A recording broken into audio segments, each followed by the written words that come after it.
I speak to you today with feelings of profound sorrow.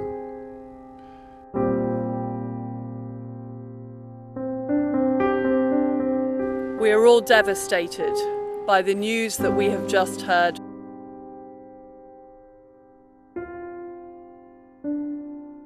Yesterday was a day that we all knew would come sometime, but in our hearts of hearts, we hoped never would.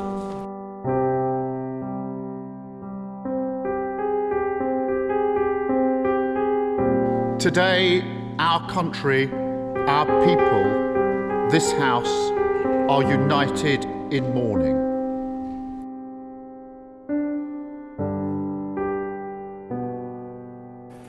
And I think millions of us are trying to understand why we are feeling this deep and personal and almost familial sense of loss.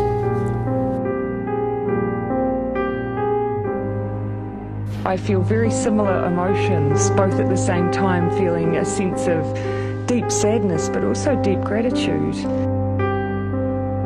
Grief is the price we pay for love. An event we all knew would come one day, but for so many, one that is so profoundly sad. But of course, you know, today we had the saddest news.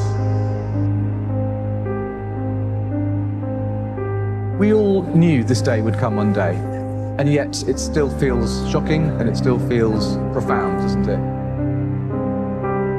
Today, our people are united in mourning.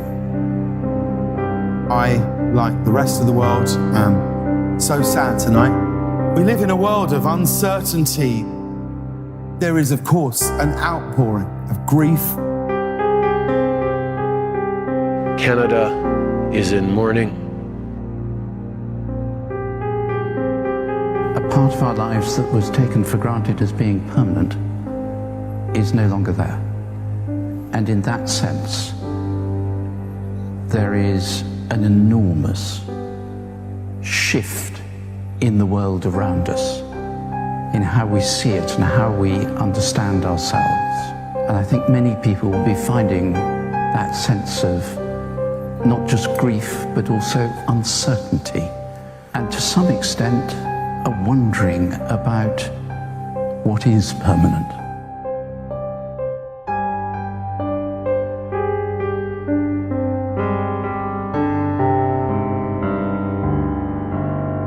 May flights of angels sing thee to thy rest.